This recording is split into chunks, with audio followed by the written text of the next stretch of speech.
Of course, there's concern about the public's confidence in the IPOA. But when you look at those abductions, and actually we came into office at a time when there was a lot of, in December, and even before that, a lot of abductions and concern in Kenya about these enforced disappearances. But the IG came out and said, you know, they are not our officers. And you see, IPOA is works on an act of parliament, and we investigate misconduct by police officers.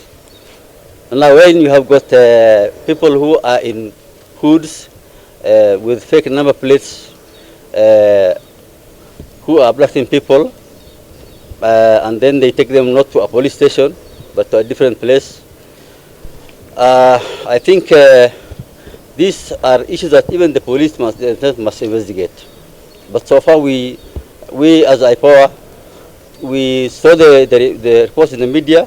We sent our staff to Embu, to where was it? It was in Nairobi and Embu, yeah, and Nakuru, yes, where there were reported abductions. And when they came back here, they said we have a report that police were not involved. So we will wait for the IG to give a full report on that. IPOA is 10 years old. It has got an approved staff establishment of 1,300. It's supposed to oversight a police force which was established 135 years ago. It is 120,000 police force spread across the whole country.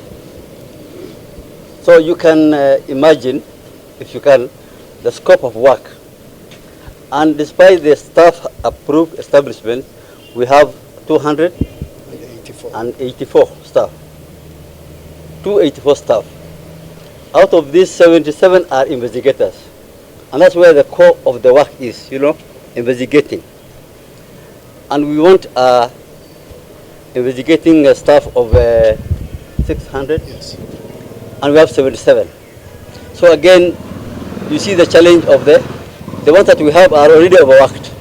There's burnout.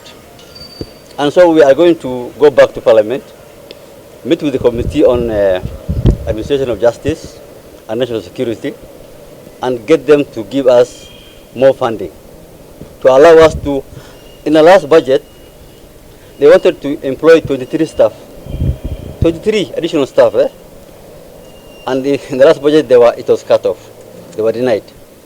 Yet the police may recruit now 10,000 more. So you please try and put those numbers against each other and see for yourself. I want to actually say that the staff that we have are very professional and very competent, but they have worked, and we need to give them more support. It's called the blue code of silence. I mean, it happens. Police officers, when you're investigating anything against them, and you require evidence from other police officers, there's always that factor of them trying to protect themselves. Of course, they all want to be serving a professional police force, and they don't want to have the bad apples, you know, spoiling their name. But it is there. It's a factor in investigations. IPOA has seen that, and we have told the IG when we met with him about this lack of cooperations. Sometimes when our staff go to the regional offices, the OCPDs, the OC, some of them don't give the required documentation required. They say go right to the IG to get a simple, for example, duty roster of the police station. So we have told the IG about this. I think it's a matter which we're going to take up with him. But yeah, it is there. On the issue of abductions, we are, of course, seized of the matter. We have been making follow-ups. We have been on it. We have been investigating. On the recent cases, the position of the authorities that we have an ongoing investigation, which at this point we can't be able to say the police are involved or the police are not involved. The investigations are ongoing. As you are aware, this is a matter which is also being canvassed in court, and we have already clearly went even to court and presented the preliminary findings from our investigations.